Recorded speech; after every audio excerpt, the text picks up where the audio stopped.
Muy buenas tardes tengan todos nuestros seguidores, oidores, miradores, bebedores, masticadores, decía el poeta Javier Sicilia. Y la palabra no se capta, como decía el filósofo checo Karel Kosik, en un trabajo viejísimo, Dialéctica de lo concreto. La realidad no nos está esperando fuera que la aprendamos con las sensaciones, sino tenemos que dar un rodeo epistemológico, dice él, a través de la praxis para acercarnos a ella.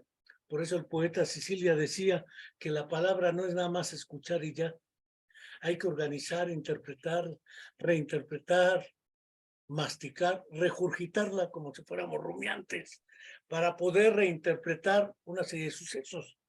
Hay otros personajes que han sostenido que las palabras que aparecieron tiempo pienso en la palabra experiencia, ya no tienen el mismo sentido hoy ni significado, aunque los conductistas digan que la experiencia previa es la fuente del aprendizaje y otras series que en España ahorita están muchos de moda y rudos los hombres, con que no existen los trastornos ni alteraciones.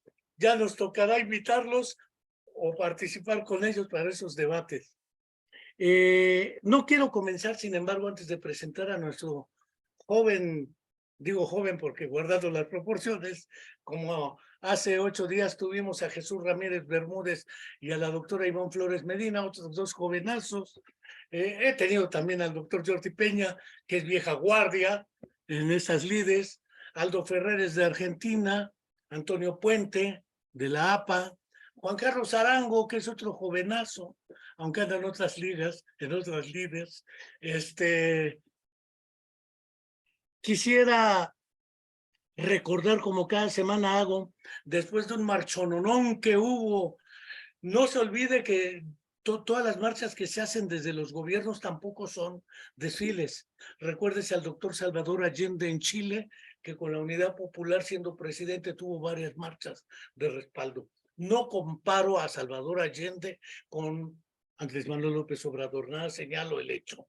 Luego, aún tenemos pendiente la deuda histórica de la, digámoslo así, de la presencia de la verdad histórica sobre los sucesos que llevaron a la desaparición forzada de 43 jóvenes estudiantes de la Escuela Normal Rural Raúl Isidro Burgos de Ayotzinapa en Tixla de Guerrero. Todos ellos estudiantes para ser maestros rurales en el medio rural y fueron desaparecidos y, según dice el gobierno, ejecutados. Pero no aparecen ni sus restos, ni la detención que no sea del exprocurador del periodo anterior, y no queda aún muy claro ni la verdad, ni la justicia, ni nada. No quiero dejar tampoco dejar de enviar un fraterno saludo a Angélica Rodríguez Monroy, madre de nuestra alumna de la Facultad de Psicología de la Universidad Autónoma del Estado de Morelos, también desaparecida en contra de su voluntad hace más de 8 años, y seguimos esperando que nos digan qué pasó y la atención de este asunto. Ahora sí, una vez hecho esto, como está el compromiso desde hace más de 8 años con este suceso, no lo callaremos hasta que tengamos la verdad. El día de hoy tenemos, como ya verán, al doctor Saúl Martínez Horta, juntito con un guión y con una H, no de aorta, la carótida, que va para arriba, pero sí, el día de hoy vamos a hablar, antes de su libro, de una vieja disputa teórica y metodológica. Yo recuerdo que Leo Kanner publicó 11 casos en su primer trabajo de 1943 sobre los trastornos autistas del contacto afectivo. Y a Sandsberger eran 4 casos. Ahora, si no tienes una muestra representativa, significativa, con estudios estadísticos impresionantes, con pruebas de validez y confiabilidad, ya no chicualdaba, ya eso es vieja época y vieja guardia. Ahora, con otra serie de pruebas de correlación positiva, le hace que correlación no es causalidad, es correlación nada más. Y gracias a la aparición de un conceptejo que aparece por ahí, comorbilidad, aparecen ahora gente como con 30 diagnósticos encima y no se ponen de acuerdo los clínicos. Sin embargo, los casos No quiero partir de Freud porque mete mucho escozor en muchos lugares, pero parece ser que los estudios longitudinales se nos han perdido en la historia metodológica contemporánea. Puedo pensar en un estudio muy largo y muy extenso de René Sassot, psicólogo francés formado en París con Henri Vallon, el de los gemelos, la pareja y la persona. Gemelos monocigóticos univitelinos, separados o no al nacimiento, y estudios longitudinales sobre desarrollo de personalidad. Parece ser que le hemos dado primacía a los estudios transversales. Hace tiempo, en 1989, que se fundó la Sociedad Latinoamericana de Neuropsicología, un neuropsicólogo canadiense, Andrew Lecours, de Canadá, francés, publicó un trabajo donde hablaba de dos, porque él pretendía explicar la neuropsicología cognitiva, y diferenciaba la neuropsicología al que la afasia, la agnosia, la amnesia, la praxia, etcétera, y 20,000 etcétera más.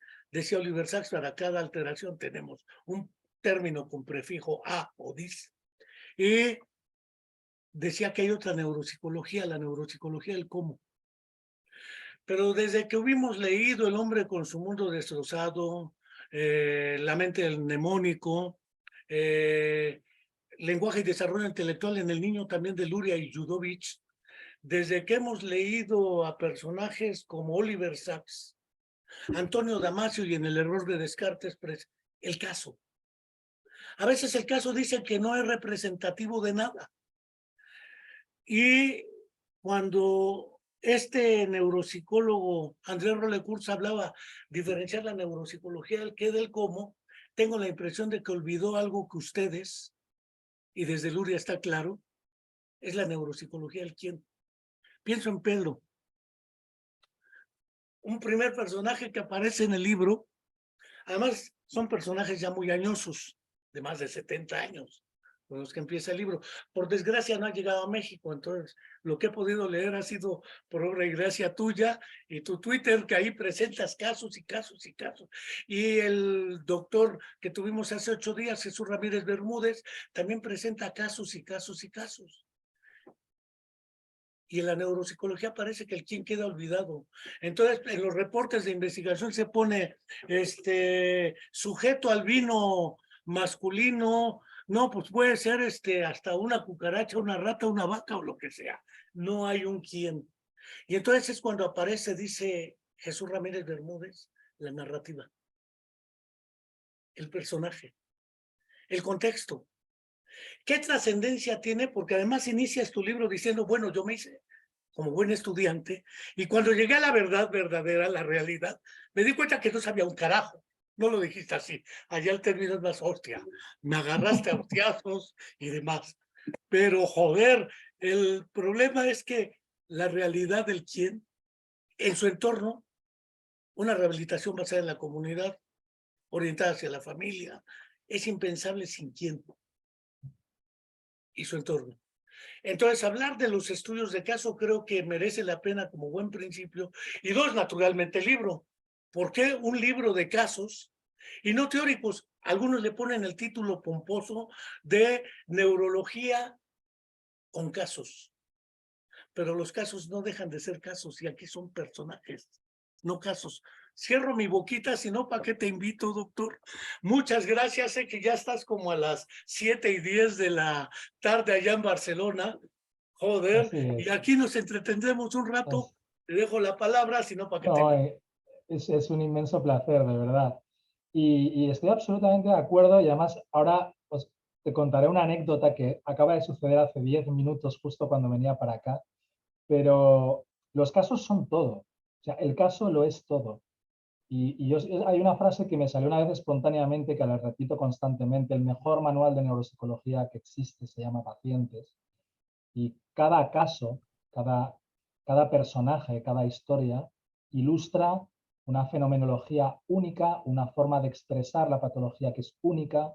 Entonces, eh, desde mi punto de vista, la neuropsicología basada en numeritos anónimos, que existe y posiblemente deba existir, una neuropsicometría del intentar cuantificar las cosas acorde a un método, se aleja mucho de la realidad clínica y por supuesto se alegra mucho la realidad existencial de las personas que sufren. Yo a mis estudiantes siempre les digo, nosotros nunca debemos olvidar que quien se sienta delante de nosotros es un individuo, una familia que está padeciendo de algo.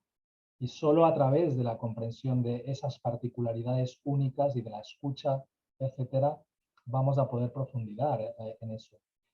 Hoy te decía que había una anécdota en este sentido, porque a mí me apasiona, bueno, me apasionan muchísimas cosas, pero yo tengo la fortuna, entre comillas, de poderme dedicar muy exhaustivamente a la enfermedad de Huntington. Una enfermedad bueno, que mucha gente que se dedica a esto la conoce, pero que a diferencia de otros trastornos degenerativos más frecuentes, realmente lo que sabemos acerca de la cognición y los trastornos cognitivos que la acompañan queda bastante lejos de lo que sabemos de otras patologías.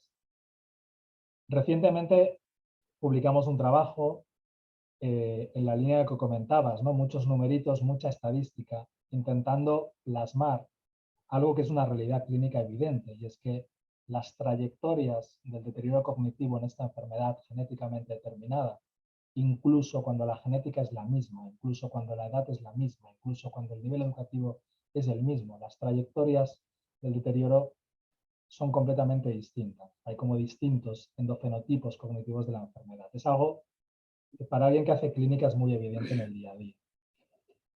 Pues si te enseñase la respuesta que hemos recibido de los revisores de esa brillante revista, negándonos la existencia de algo que en cada caso único observamos, pero que, según ellos, en los números y en la estadística no queda plasmado, es exactamente lo que estabas comentando, ¿no? Es como cuando nos olvidamos del caso y de la realidad clínica y amparamos el argumento en los numeritos, distorsionamos completamente un escenario que obviamente existe. O sea, he estado tentado de escribir al editor y decirle, ustedes no tienen ni puta idea de lo que es esta enfermedad, ni mucho menos de la neuropsicología de esta enfermedad, por más autoridad que sea la persona que lo ha revisado. Yo creo que es, vamos, lo que te decía, creo que es indispensable. Obviamente necesitamos de un método, pero la óptica para mí del neuropsicólogo es la de aproximarse a las personas como entidades únicas al relato que hacen de lo que les está sucediendo a ellos y sus familias. No somos una tabla rasa que nos llenamos de un contenido que plasmamos en unos papeles, en unos test. Vamos construyendo una hipótesis conforme escuchamos, conforme vamos creyendo entender qué es lo que está sucediendo ahí. En base a esa hipótesis vamos seleccionando instrumentos o formas de intentar comprender mejor por qué a esa persona le está sucediendo eso y de esa manera, ¿no? Y cómo está sucediendo. ¿Y quién es este individuo a quien le está sucediendo esto? ¿Por qué le está sucediendo así? Y en el mejor de los casos llegamos ya no solo a un diagnóstico sindrómico neuropsicológico, ya no solo a dibujar en nuestra cabeza, ¿no? un modelo basado en la arquitectura de los procesos cognitivos de qué está fallando y qué no está fallando, sino que incluso llegamos a un diagnóstico certero o ayudamos al diagnóstico. Por eso el caso lo es absolutamente todo. Regresando a esta idea del caso, pienso en Sasetsky, que además hubo un psicoanalista lacaniano argentino ya fallecido, que tiene un texto dedicado a él y a Sostakovich, donde lo describe como Luria el Sostakovich de la psicología.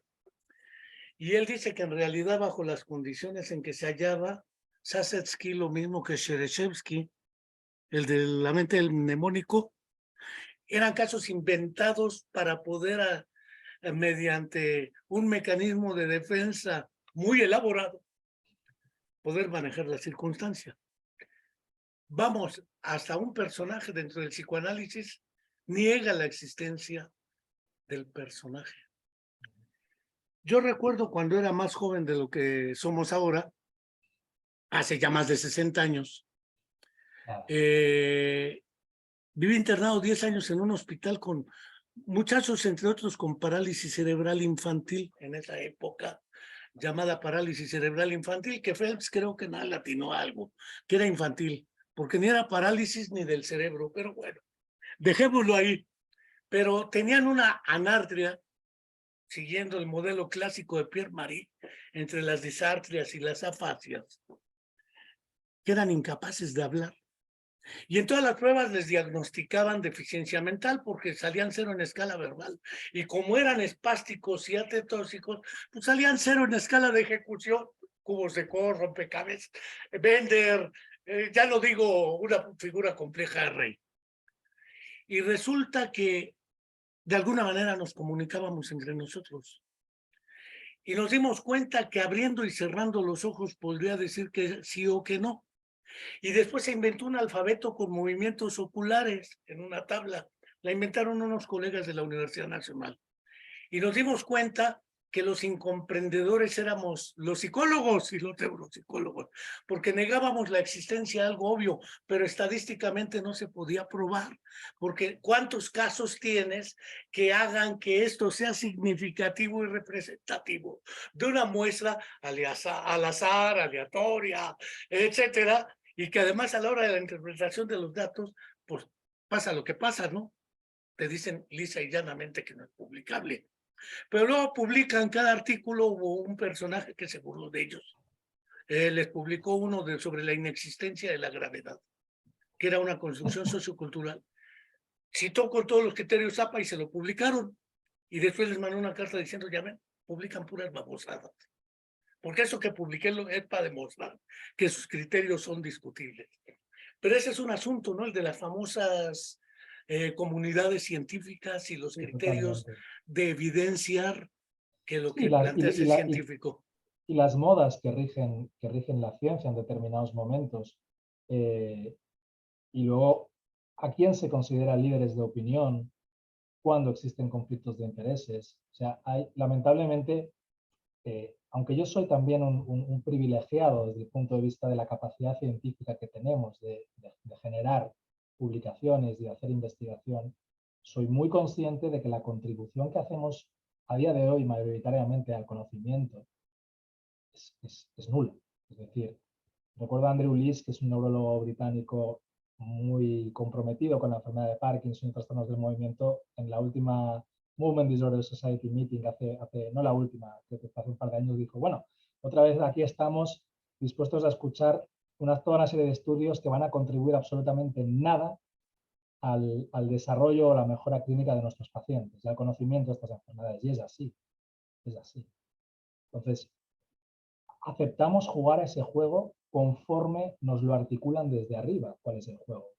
Pero la realidad es un ente completamente distinto al que estamos plasmando en muchos de esos trabajos. Y cuando intentas comunicar esa realidad, que la ves a diario, aunque sea en un único caso, o aunque sean varios, da igual, si no forma parte de lo que está de moda, si no forma parte de la historia que ahora toca contar, estás fuera. Eso es tristísimo. Por eso me parecía mucho más divertido narrar historias que vemos en el día a día de pacientes que meterme en terrenos científicos y demás, que son como muy cuestionables desde, ya no solo desde el conocimiento, sino desde la mera tendencia o incluso desde el posicionamiento ideológico. Como antes decías, en España hay ciertas corrientes ahora mismo que casi las veo yo más acordes a un posicionamiento ideológico que ni siquiera tan teórico. Pero bueno, ahí estamos. Quizás para salir de este terreno ideológico político, voy a utilizar un terminejo del filósofo italiano Gramsci. Es la hegemonía de las comunidades científicas y de los criterios de evidenciación científica. Muy probablemente ambos trabajos sean necesarios y sean útiles si rompemos esa hegemonía Exacto. en la búsqueda de la mejora de la formación de las jóvenes generaciones. Porque pues, después de 30 años de que a mí me tocó empezar a impartir neuropsicologías, cuando no existía ni como materia acá en México, éramos autodidactas, seminarios de estudio, así como no existió la escuela de Vygotsky, que era el círculo de estudio de ellos, tampoco existían las de neuropsicología acá. Y uno se fue haciéndose como el niño se hace adulto, haciéndose. Pero fuera de ese terreno, el segundo asunto, me recuerdo muy bien cuando por primera vez en un curso con un neurólogo argentino de los pioneros de la neuropsicología en América Latina, Juan Enrique Ascuaga, nos habló del hombre que confundió a su mujer con un sombrero, no el libro, el artículo publicado por Oliver Sacks. Después alguien tuvo la gentileza de enviarme desde Barcelona una edición extraña, Muchinik, el hombre que confundió a su mujer con un sombrero de Oliver Sacks. Y lo divide en 3 partes, primera, segunda y tercera. La primera son pérdidas, la segunda excesos y la tercera toca los otros casos que son más extraños, los extraños, ¿sí? Cuando vi el índice de cerebros rotos, me recordó la lógica, pero sin las introducciones de Sacks. Cuando leí el diccionario clínico del alma de Jesús Ramírez Bermúdez acá y un diccionario sin palabras, a propósito de afasia, y de alteraciones del uno empieza a encontrar ese valor y ese sabor que da. Yo recuerdo que las primeras personas que se acercaron a la neuropsicología acá, que fueron alumnos, se acercaron por los casos, no por los números. Aunque en la hegemonía llegaron a los perfiles, las 4 Ps, publicaciones, perfiles, puntos, proyección en lo que son las competencias científicas a través de estímulos.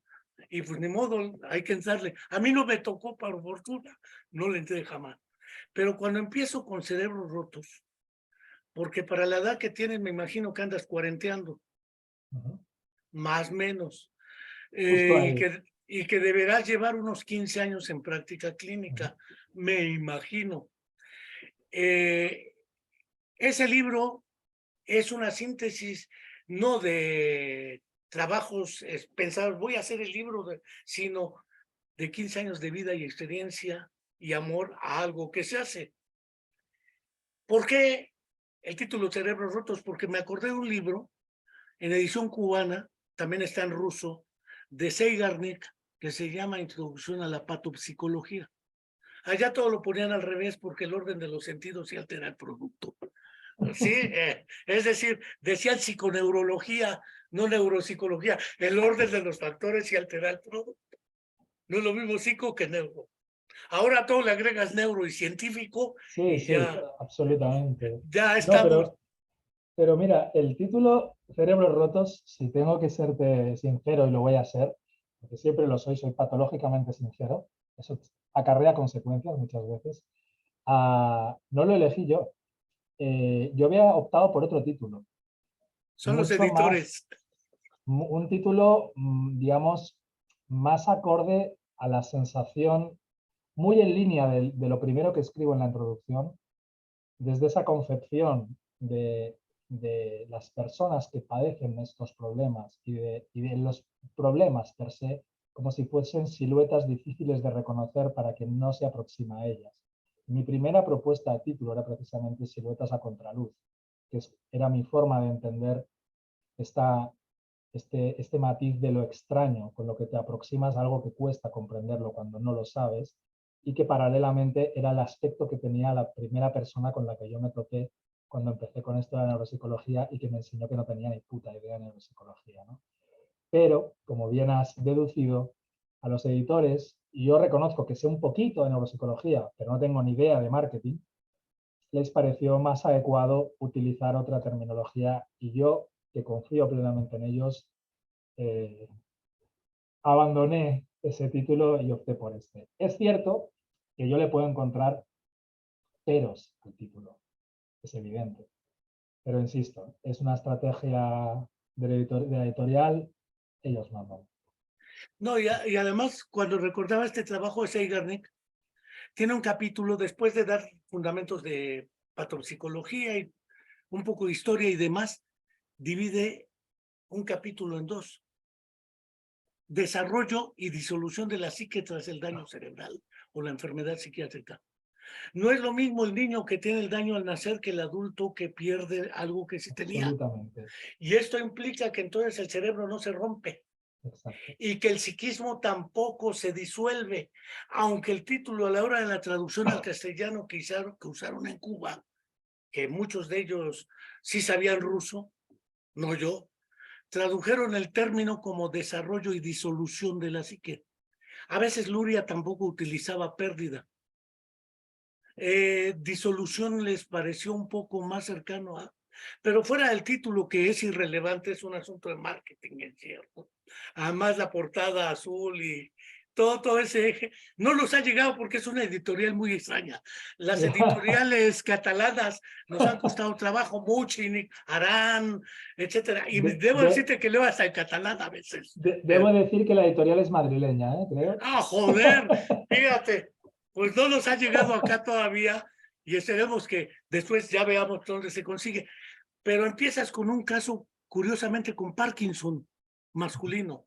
Pedro, me olvido de si es real o ficticio, porque a la hora de también lo que es los principios de bioética y de ética del consentimiento ultrainformado y demás, a mí que me anuncien como soy, punto.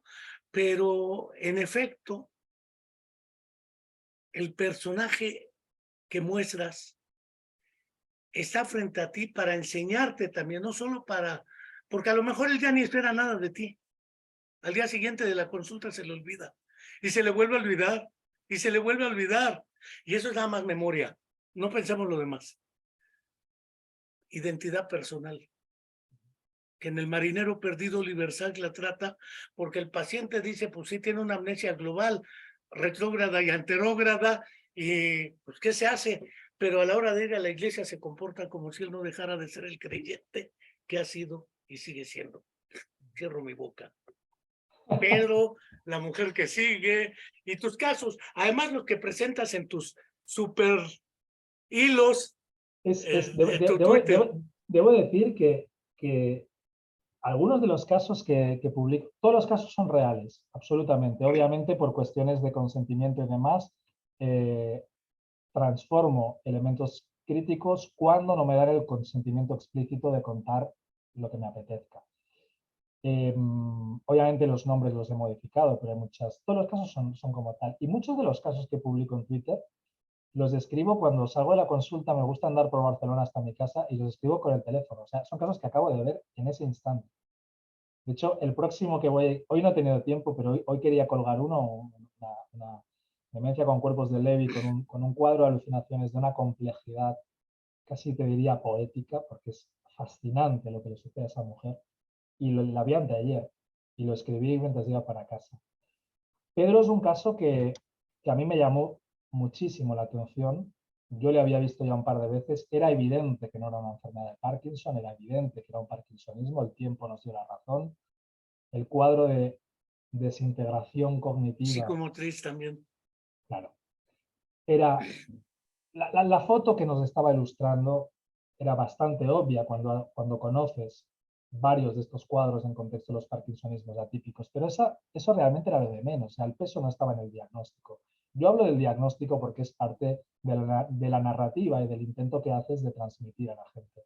Pero la belleza del caso estaba en esto que estabas comentando, ¿no? Como la aparente disolución de todo, porque ahí, frente a las pruebas, es que no sucedía a ojos de alguien que no sepa nada, aunque sucedía todo, te contaba toda la historia, pero desde esa desintegración absoluta de toda una serie de procesos elementales a nivel mnésico, era la última vez que le vi, era fascinante ver a ese hombre absolutamente contento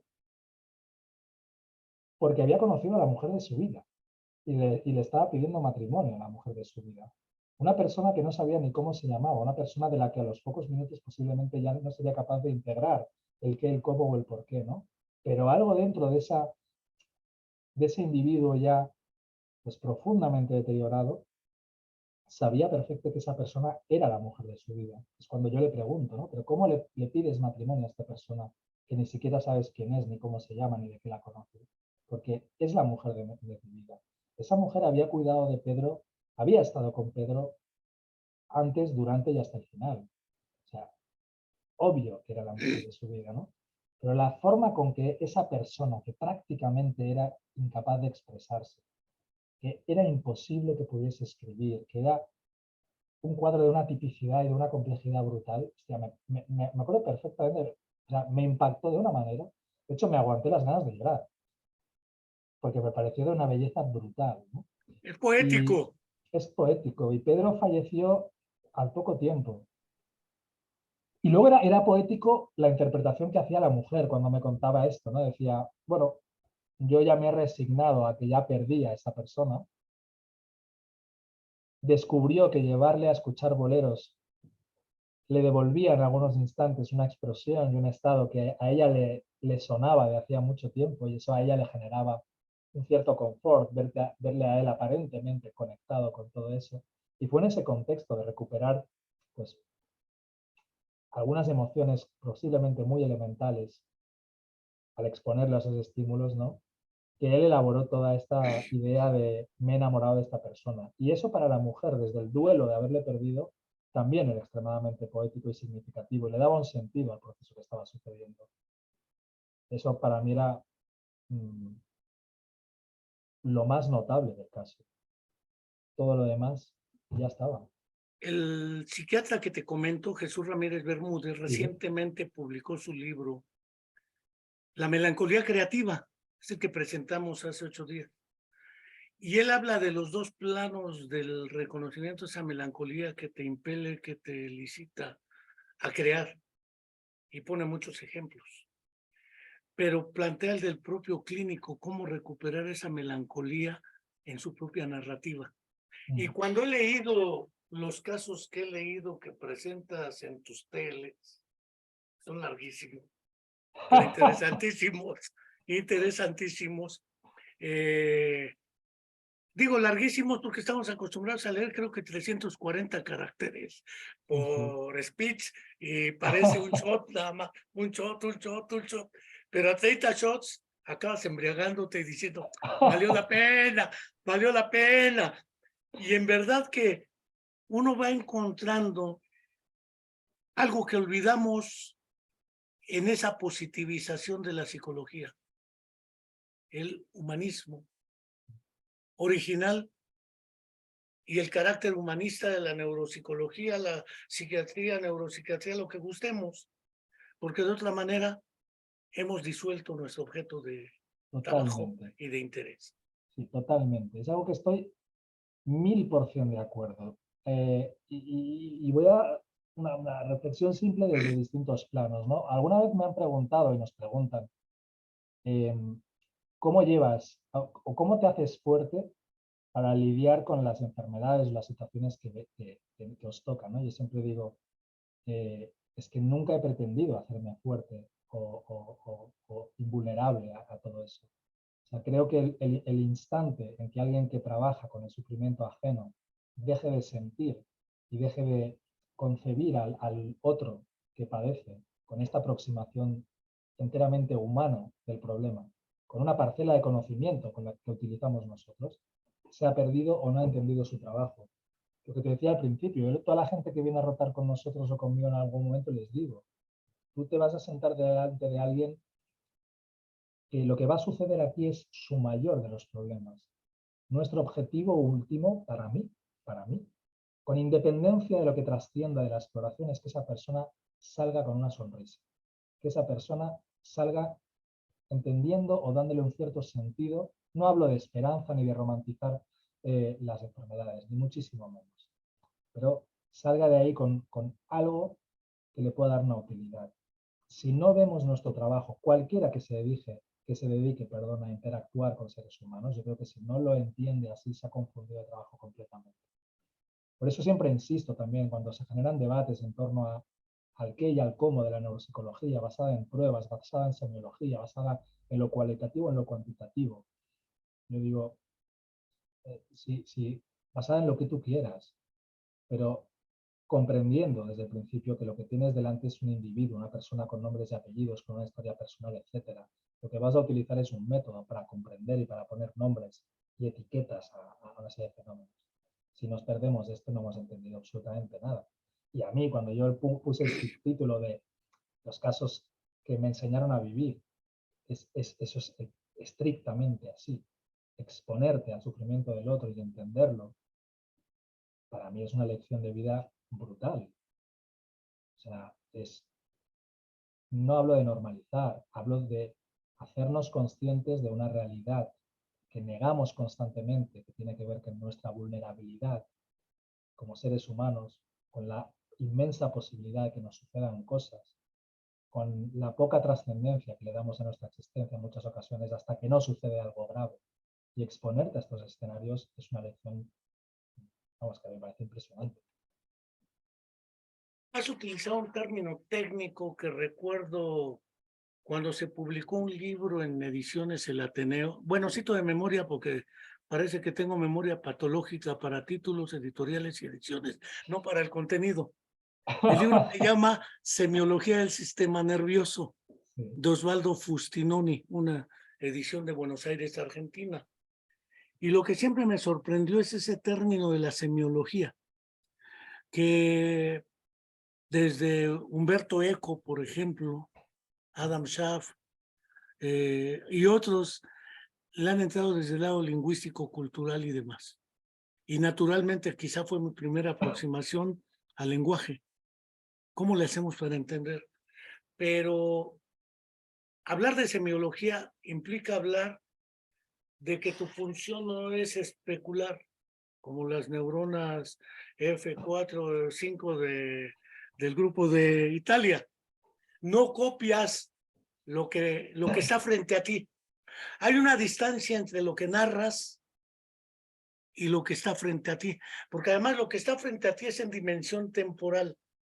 Lo que fue en un instante, en otro instante recuerdo. Y entre lo que recuerdas, olvidas y reorganizas, dijeran los analistas de la Asociación Libre, lo que narras lleva historias de vida. Yo a veces prefiero ese término. Historias de vida y algo más. Porque ese algo más es tu propia voz. Es decir, cuando Jane Ware publicaba su libro de Las voces de la mente, tratando de explicar a Vygotsky, o Víctor Hugo publicaba sus voces interiores en la poesía. Esas voces interiores que llevas como alter ego, dijera Henri Vallon, como socios, son tu voz, las de los otros, las de tus maestros, quienes te precedieron, los familiares, la señora que te dice, pues sería bueno que le pidiera matrimonio a mi hija, ¿no? Está muy joven, muy guapa y además es soltera. Naturalmente, cuando la señora te hace el planteamiento, tú estás narrando lo que escuchaste, pero además le agregas de tu cosecha lo que sentiste. Claro. Y eso no lo ve el que está frente a ti. Pero a la hora de integrar una dimensión longitudinal o de tiempo X, resulta que lo que nos muestras es tu narrativa tratando de organizar las otras narrativas como voces compartidas, porque tú estás hasta Barcelona. Ahorita estamos por este medio, como quiera que sea, aunque sean 7 horas de distancia o de diferencia entre Barcelona y México. Pero entre el texto que leí alguna vez sobre la prosopagnosia, Bubbles P. y Oliver Sacks, que tampoco está la palabra viva de la narración. Y eso demuestra que algún precio debemos pagar por tener lenguaje, dice el neuropsiquiatra Jesús Ramírez, y tú pagas ese precio. Ese precio lo estás pagando al publicar ese libro, por eso creo que te deben leer.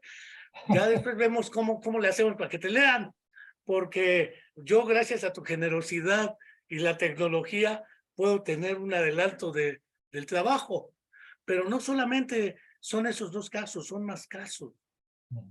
Y no sé cuántos hayas visto, porque el libro te da algunos, y la capacidad de elegir, o dijeran algunos conductistas de antaño, esa competencia discriminativa de incluir y excluir. Tomaste decisiones de qué incluir, qué no incluir. Para este caso, ¿esto qué implica como deuda que tienes por tener lenguaje y pensamiento y vivencias, dijera Vygotsky, no experiencia, vivencias, porque las vives? No sabía si llorar o reír cuando la señora te dice, pídale matrimonio a mi hija. La hija, ya me la imagino, a la hija, Sí, sí, y a ti, pero a la señora como si nada. me acuerdo perfectamente también de este caso. Volviendo un momento a lo que decías, casos tengo un montón. Yo siempre pienso que al principio cualquier neuropsicólogo que se dedique a esto tiene que tener muchos casos. El problema quizás es cómo se aproximan. Yo no hago ninguna virguería que no esté al alcance de otros neuropsicólogos o neuropsicólogas. Lo que pasa es que quizás es la forma en cómo yo me expongo a ellos o cómo ellos alimentan mi curiosidad. Que esa es otra variable a tener muy en cuenta, la curiosidad. Siempre digo, y lo repito en el libro muchas veces, creo que, que estas disciplinas hay que aproximarse con una humildad inmensa de saber que trabajamos con algo que es difícil de comprender. Y luego hay que aproximarse con una inmensa curiosidad, que es como yo me aproximo a ellos. Es decir, a mí cada cosa que veo, aunque ya la haya visto 500 veces, me parece un producto de una curiosidad brutal, ¿no? Y me gusta narrarlo, me gusta transmitirlo, porque a mí me fascina. Yo seleccioné una serie de casos porque en algún momento me pareció oportuno intentar, emulando un poquito a Oliver Sacks, eh, separar en algunos capítulos que girasen en torno a determinadas temáticas, buscando no caer en lo obvio. Por ejemplo, pues al hablar de memoria, pues no reportar los casos típicos de cuadros amnésicos en una enfermedad de Alzheimer, bla, bla, bla, sino intentar, pues como hablo de falsos recuerdos, de confabulación, etcétera, ¿no? Y la selección de los casos fue ciñéndome básicamente a presentar una estructura que me permitiese colocar un grupito de ellos en cada uno de los apartados, sin olvidar, y eso es algo que tenía muy claro, el apartado que yo inicialmente le había llamado anécdotas, que son unos pequeños casos breves de situaciones anecdóticas o curiosas con las que me he encontrado, ¿no? Algunas de ellas no tienen un carácter neuropsicológico profundo, son simplemente una mera consecuencia, pues, de trabajar con esto, pero para los que nos estén viendo escuchando pongo un ejemplo de una que en su momento me pareció extremadamente buena, ¿no? Que era ese señor con una enfermedad de Huntington, había sido abuelo hacía poco tiempo, el señor francamente deteriorado. En contexto de un estudio en el que participa, le planteamos la posibilidad de ser donante de órganos en el futuro. Él, obviamente, desde su huntingtonismo, entiende lo que entiende y cómo entiende lo que le estamos planteando, lo que significa donar el cerebro, y que eso obviamente se hace en una persona que ha fallecido, y tras darle varias vueltas, yo viendo que el hombre está francamente inquieto, muy nervioso en algún momento, me dice, ok, os lo doy, pero podemos esperar un par de semanas, porque he sido abuelo hace poco tiempo. Claro, ese hombre, yo me acuerdo que pensé, hostia, ¿es un acto construido desde la demencia o es una verdad construida desde haberse librado de todo aquello que, esos perjuicios que vamos incorporando, y en un acto de absoluta honestidad concibe la muerte como un fin y os doy mi cerebro, ¿no? Pero vamos a esperar 2 semanas que acabo de ser abuelo. Me da igual la respuesta, no la voy a saber. La situación fue esta y es una anécdota que a mí me parece muy potente. Pues así presentó muchas otras que hemos ido viendo. Bueno, en realidad las anécdotas forman parte, ahora leyendo un colega acá que se llama Humberto, también de las redes de Twitter, Sí, sí, sí. él hablaba de la compensación y la hipercompensación como parte del síndrome, y le comentaba que en el tomo 5 de las obras escogidas de Vygotsky, el de Fundamentos de Defectología, lo dedica precisamente a defecto y compensación. ¿Cómo le hace un ciego para compensar?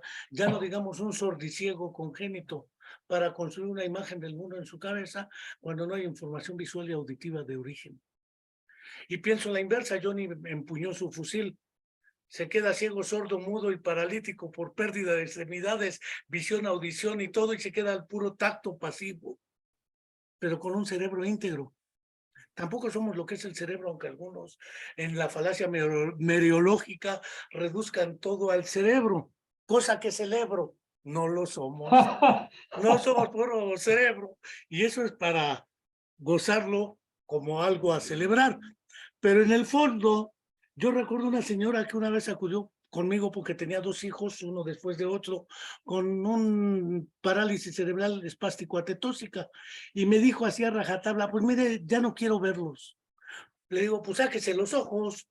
Se me queda viendo y como que me dice, a mí me gusta dar, acá en México yo le decía madrizoterapia, pero eran las famosas terapias de paradoja y contraparadoja. Sáquese los ojos. No, no me refiero a eso, no se burle de mí. No, pues no me burlo de usted. Ya no quiero verlos sufrir. Pues mátelos, paren de sufrir. No, no me refiero. Entonces, ¿a qué se refiere? Quiero saber qué se puede hacer para que vivan mejor. Digo, ya ve, el problema está en la pregunta, no en la respuesta que usted espera. ¿Por qué no cambiamos las preguntas? Pero a veces esos ejemplos te sirven como referente, y regreso a tu palabra técnica, semiología. Ujú, Porque tú te vales de ciertos criterios, dijera Carl Rogers, aparte de todo necesitas cierta dosis de empatía, ujú. cierta capacidad de escucha. El recetario que nos da Rogers para cómo ser un buen terapeuta, ¿no?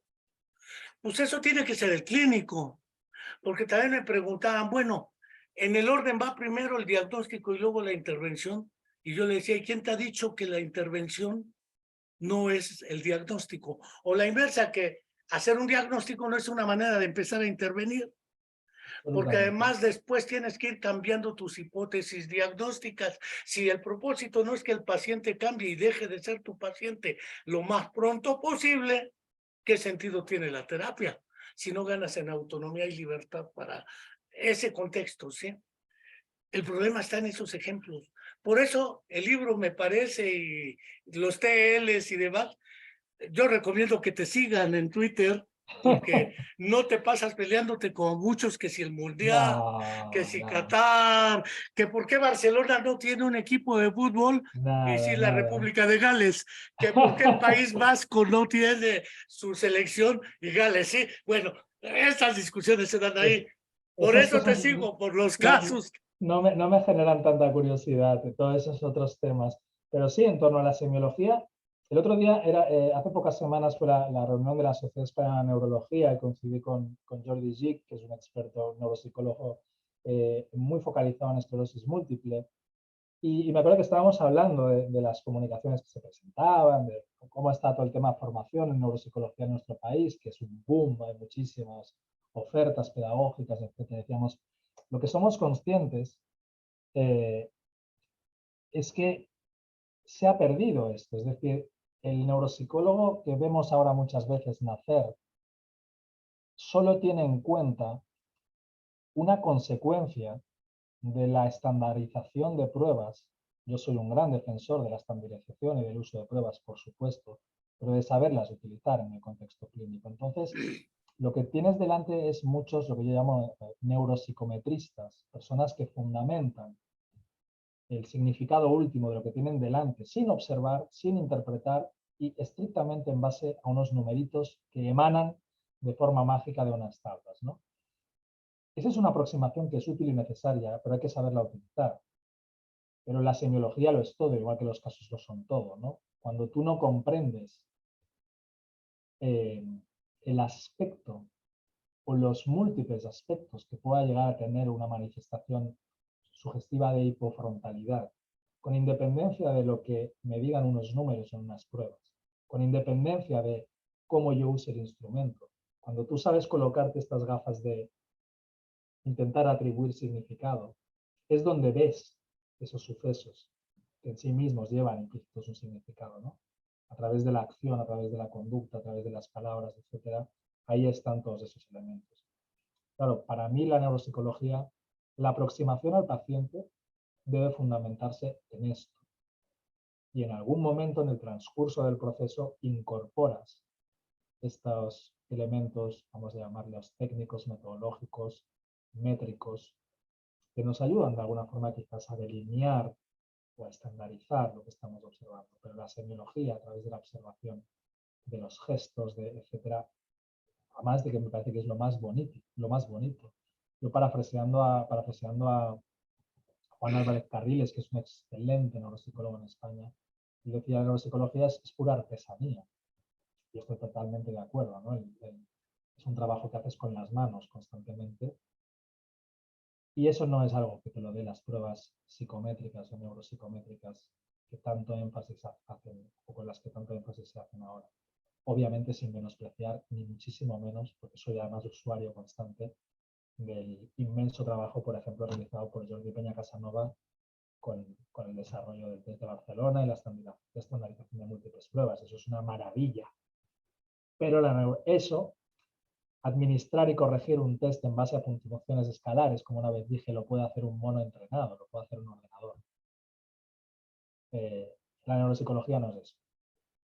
Espero que no se sientan heridos algunos. No, seguro que no. Seguro que lo Seguro que no. comparten. No, además, pienso en Javier Tirapu, que lo debes conocer, ahí en el País Vasco y en Navarra, vamos. Y naturalmente es todo un personaje, también un hemotécnico, mnemónico, impresionante. Pero regreso al asunto de Pedro, porque además fue el primer caso que leí, pero me hizo recordar a Julián de Ajuriaguerra.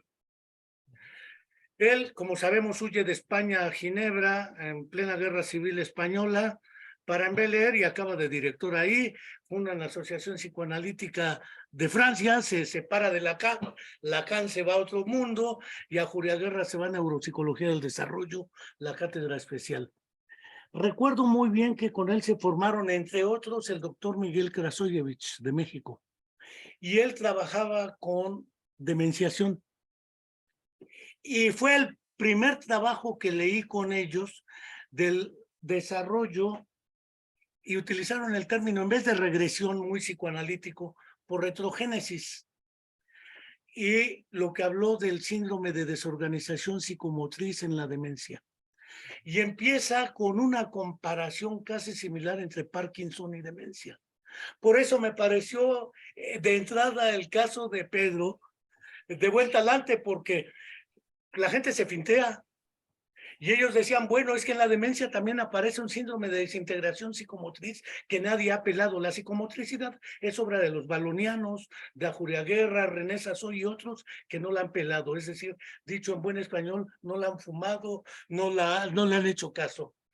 Pero desde lo que es el síndrome de imantación, adhesión al modelo, en cualquier prueba, lo que es, aparte de ello, la fijación de la mirada, reaparición de reflejos que ya debieron desaparecer, todo lo que es ese síndrome de desintegración, no lo había vuelto a leer hasta ahora.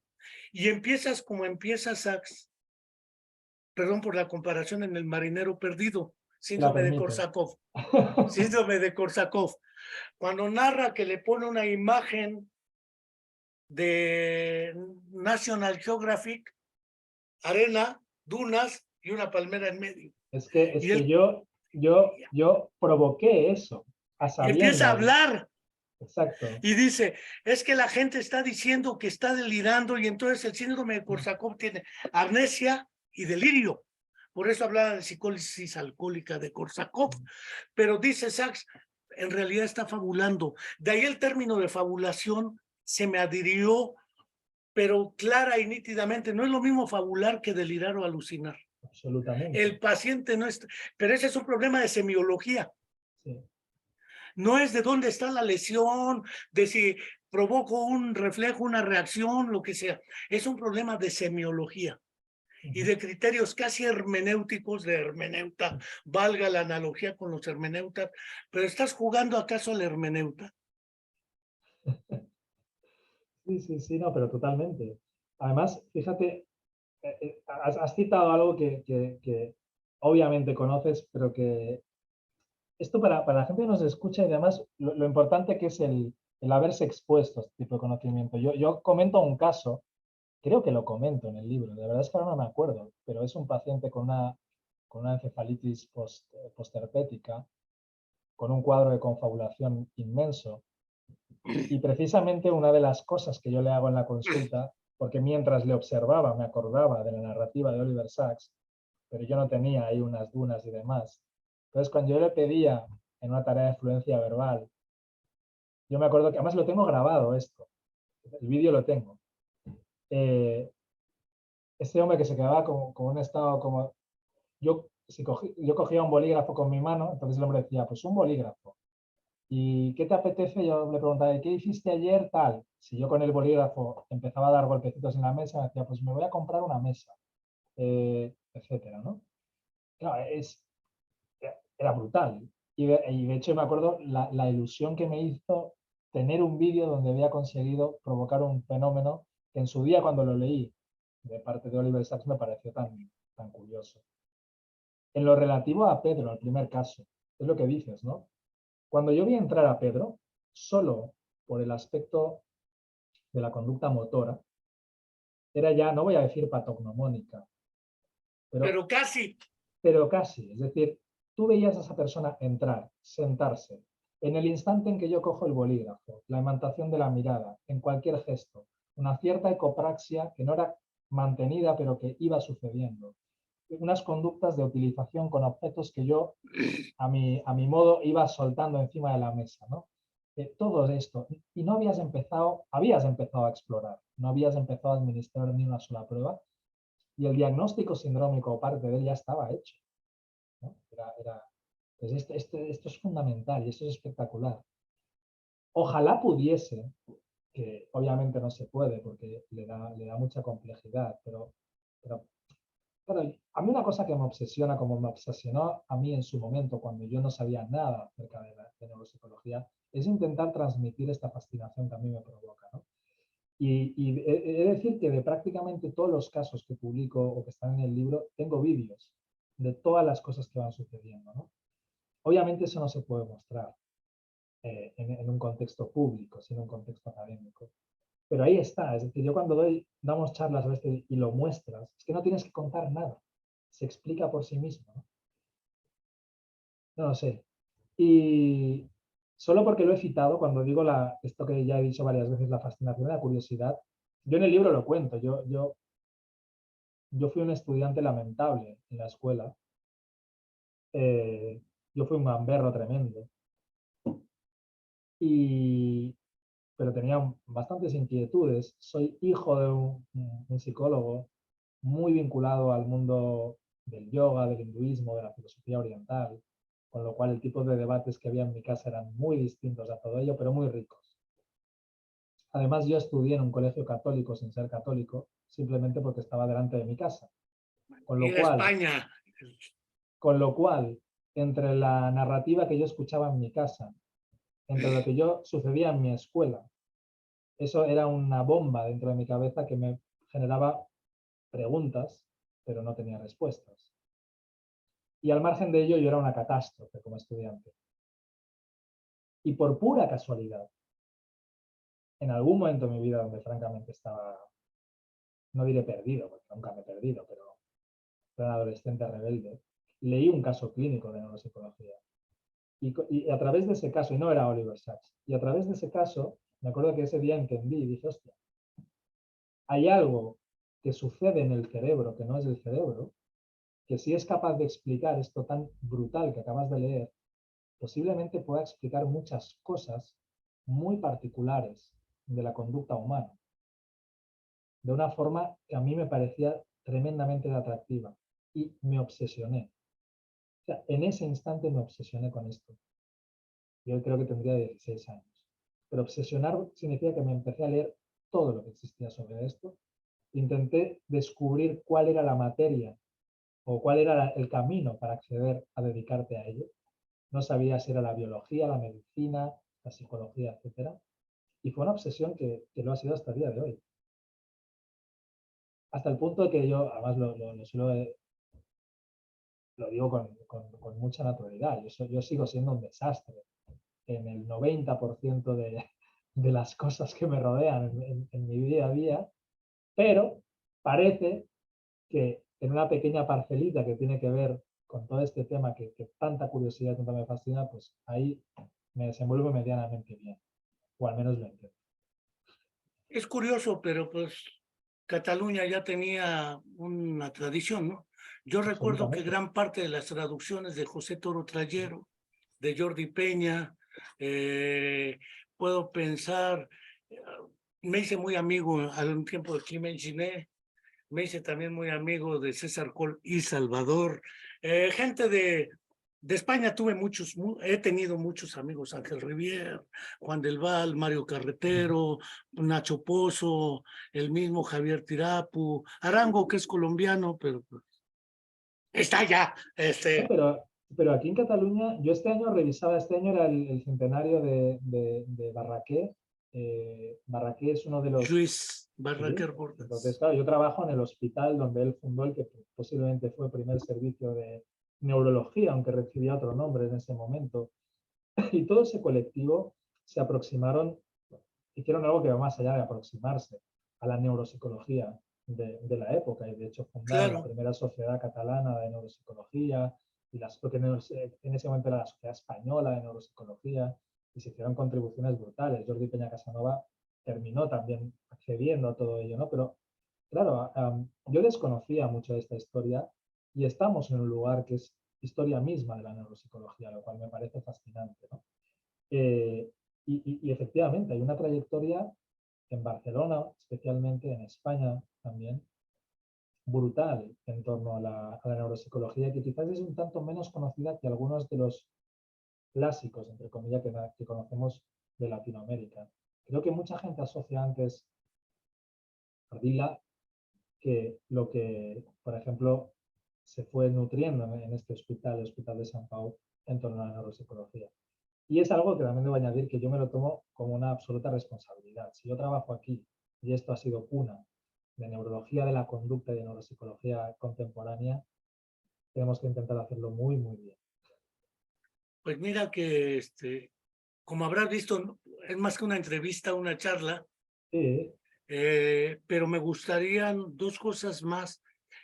¿Cómo le podemos hacer para quien quiera en América Latina? Porque conseguir, por ejemplo, el de fundamentos históricos de la neuropsicología y de sí. la neurología de la conducta de Peña y este otro colega, fue una odisea, ¿eh? Se tardaron 2 meses en mandármelo, importación. Va a estar en Amazon, va a estar en algún modo conseguible. Yo publiqué en Alicante, en Letramé, algo así como ensayos que se llaman Ujú. Fundamentos de Psicología y Neuropsicología también, puro ensayo, y pues, por Amazon, pero bajo pedido. Pero acá, ¿cómo le hacemos? No lo he visto ni Justo en cuando, ebook, ni. justo cuando estaba viniendo, estaba hablando con la editorial, precisamente he recibido muchas. Primero que en España está en Amazon, pero a la gente no le está llegando. Hay un problema en Amazon de abastecimiento que no sé si afectará a muchos libros, pero al mío afecta. Tuyo sí. Entonces, al mío afecta. Y luego en Latinoamérica hay ese problema. Y lo que me ha dicho, y ahora iba un momento a consultar la página, pero me ha dicho Cauce Libros. Me ha dicho que la distribución ahora mismo en Latinoamérica la tiene una empresa, una tienda, una editorial, no lo sé, que se llama Cauce Libros. Casa del Libro, Cauce Libros. Cauce Libros. Cauce Libros, sí, en Sí. catalán. Y mira, te lo voy a poner aquí en el chat.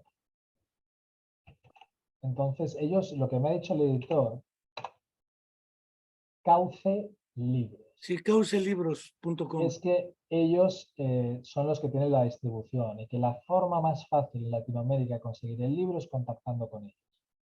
Espero y deseo que en poco tiempo todo esto se agilice y todo se pueda adquirir por Amazon o con otras vías. Pero ahora mismo, porque insisto, es una demanda que me han hecho bastantes personas, ah,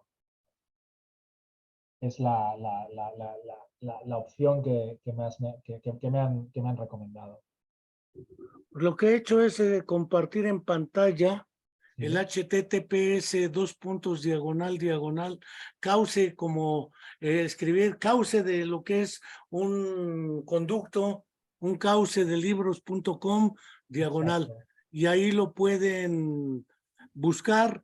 En el caso de tratándose de América Latina, es un libro leíble por cualquier mortal en realidad, aunque está hecho por un profesional de la neuropsicología. Cualquier mortal lo puede leer porque son historias de vida Así en es. Y de contexto. hecho, y de hecho era la premisa cuando lo escribí, era que lo, lo pudiese entender mi abuela. Ese era, es Nada decir, más no vas a decir que tiene Alzheimer. no, no, no, no, no, Digo, para por nada. la metáfora del que lo entienda hasta el No, no, no, no, menos esperado. pero dije, y esa era la idea que tenía, es decir, esto es algo que tiene que ser fácil para la gente, que genere curiosidad y que entiendan que más allá de lo que tú obviamente como profesional captas en torno al contexto clínico, a cómo accedemos al paciente, a sus historias de vida, etcétera. Más allá de eso, para el que desconoce completamente estas disciplinas, tras la fascinación de los síndromes que derivan de todo aquello que hace disfuncionar una mente humana, pues es lo que yo pretendía hacer llegar a la gente, a través de casos. Bueno, dirían, el internado donde viviera un hospital de monjas, nadie está libre de pecado. Entonces, nadie está libre de algún día tener un hermano, un hijo, una abuela o algo. Yo tengo un hermano con un déficit cognitivo desde el nacimiento, no le daban 2 horas de vida, ya tiene 54 años de vida. Decían que iba a quedar como vegetal por un daño neurológico al nacimiento, cardiopatía y otras cosas, y es el único de mis hermanos que acabó la prepa, además de y tuve una hija que falleció por problemas diversos. Uno no pide, pero le toca. Y cuando le toca, aunque se haga uno a un lado. Entonces, yo creo que no está de más leerlo porque no tiene, según mi opinión, un propósito académico, doctoral o de docencia. Es transmisión de una experiencia, compartir con una narrativa derivada de la semiología o de la hermenéutica de Saúl Martínez Horta y las voces interiores que lleve de lo que le ha tocado ver. Como dijera León Felipe, el poeta, yo no sé muchas cosas, es verdad, digo tan solo lo que he visto. Y he visto que la cuna del hombre la mecen con cuentos, etcétera, etcétera. Y eso es lo que haces, narrar lo que has visto de una manera creíble, verosímil, porque en la literatura dicen que el peor narrador es el que narra en primera persona, porque no es fiable. Por eso no te publican en revistas arbitradas, porque así es esta historia, pero que se jodan, dijo alguien más. Aunque me decía un colega, la palabra más usual en España es joder, yo creo. No lo sé, pero le decía, en México es chingar, que se aplica a todos los tiempos, modos y lugares. Es lo que te iba a decir, aparece en múltiples contextos, muy variados, algunos más divertidos, otros menos, pero ahí está. Pues, mi querido y apreciado doctor, esperemos tener otra ocasión, una charla vis a vis, ya sea allá o acá o en otro lado, y poder compartir estas experiencias que ya me tocó en un congreso en Colombia. Un conferenciante habló de miembro fantasma amputado, que es otra de las historias que me tocó ver en vida propia. No, yo no estoy amputado, pero con conocidos. Y me acompañó a ese congreso una chica amputada. Y así a rajatabla le comentamos ya en corto. ¿Quieres saber lo que es miembro fantasma amputado? Pregúntale a ella. Ella lo sabe, te lo platica. Se quedó muy impresionado porque era un clínico muy prestigiado, el miembro fantasma amputado, que es muy clásico y que ya no se toca usualmente. Lo que son los síndromes neuromotores y psicomotores están casi fuera de la neuropsicología. No sé por qué, porque también el movimiento es parte de nuestra vida simbólica. Absolutamente. Más allá de las praxias, el acto de escribir, pintar, crear música, interpretarla, etcétera, etcétera. Escribir poesía, hacer lo que haga, hablarla, hacer lo que hemos hecho sin movimiento, estaríamos liquidados. Total. Y doctores, no quiero dejar de invitar a nuestros seguidores. Después te comparto los enlaces a YouTube y a lo que serían los podcasts de Spotify para quien quiera seguirlos ahí y quienes se quieran suscribir a esta página. Es sin fines de lucro, tenemos charlas cada semana de este tipo, diversos temas, cine, teatro, música, pero más cercanos a esto, pues soy psicólogo de base y neuropsicólogo de convicción, y pues nos toca ya esta hora allá en España no se utiliza el término jubilación, se utiliza el término, ¿sí? ¿O retiro? Se utiliza, se utiliza. Yo desde hace 4 años fui políticamente jubilado de la universidad, pero ya antes hacía lo que quiero yo y también, porque no estaba en la farándula de las 4 P's, puntos, publicaciones, perfiles y demás. Entonces, ha sido un verdadero placer, doctor. Igualmente. Invitamos a la gente a conseguir el libro Cerebros Rotos, ya pusimos el enlace. Quien quiera, después lo vamos a poner en el YouTube y en el Spotify, y seguimos reiterando nuestra invitación. Te estoy muy agradecido que tienes para rato, seguir publicando y seguir los TLs, que Sí, están sí. poca madre, decimos en México. Mañana colgaré otro. Pues yo sigo acá y ha sido un verdadero placer, Saúl. Muchísimas, muchísimas gracias, de verdad. Me hizo mucha ilusión la invitación y me ha encantado esta charla súper amena contigo. Así que en otra ocasión repetimos y ya tocamos lo que te apetezca. ¿De acuerdo? Dale, pues, muchas Un gracias. saludo. Hasta la próxima. Chao, chao.